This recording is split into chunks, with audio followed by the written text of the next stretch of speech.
So the Stewart review, what do we think? Stewart review, how many, Katie Fenn's going for 2.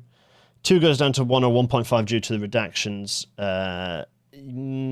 Yeah, that's a fair point raised on the redaction front. Yeah, I'll go with that. You're not seeing any of this. Yeah, fine. Yeah, I'm going to go with, let's see. It's getting 1.5.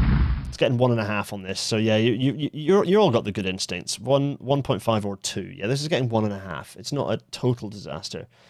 Middest of mid reports. Yeah, exactly. It's just not great, I would say, frankly. It's not completely without insight, but there are problems. There are serious problems. Talking of which, let's finally round off this episode. Well, no, because there's a little bit of news we're going to go through, but what did the North Wales report get? Someone remind me. Right, so number 1, 4 recommendations from the Gareth report, which is very different to the Devon report, and of course very different to the Stewart report. Number 1, strategy. It's 4 S's, by the way. It's nice, and I made it as simple as possible. Strategy. You need a strategy. Plan the whole high-speed rail network now based on long-term needs. Critical. Number 2, scope. Split the project into chunks that can actually be managed and delivered. Normal-sized, 1 billion quid sized chunks. And probably in some cases, hopefully cheaper than that. Split the damn thing up into little bits. Just it's such an obvious, baffling thing that these contracts were so huge. No organisation can deliver contracts that size, and particularly not the British construction supply chain, which is a shit show of its own making. Right, 3, scale. The pipeline of work will enable the supply chain to retain skills and bring down costs through innovation. You get the scale from having the strategy, then you can do things like innovation. You can do things like retain those skills and build our ability to actually deliver stuff and keep delivering it. And the last one is subcontractors. Critical that you consolidate the construction industry to obliterate subcontracting complexity. You can't completely get rid of subcontractors, but you can destroy huge numbers of them. Yeah, strategy, scope, scale, subcontractors.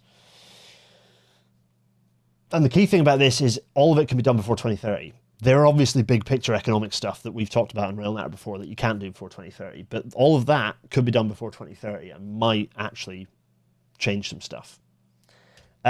Of course, Treasury is the big picture, and that is extremely difficult. James Bedford is pointing out, wasn't the original stretch of M1 lots of different contracts with a broader plan? The entire motorway network was built that way, James. Absolutely. Spot on.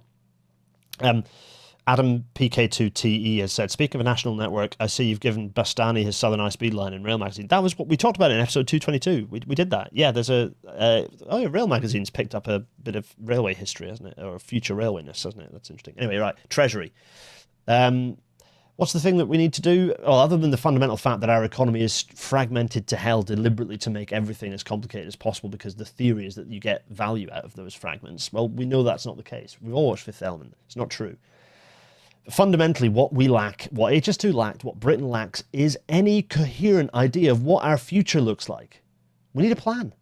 If only someone had written about this in 2018. As soon as I actually started engaging with this and then said, I wrote a little piece titled HS2 will fail without joined up thinking and a long-term plan. And everything that I said would be bad that would happen in that report happened. HS2 died because there was no plan. This is the fundamental answer to this question. And it is desperately, desperately exasperating.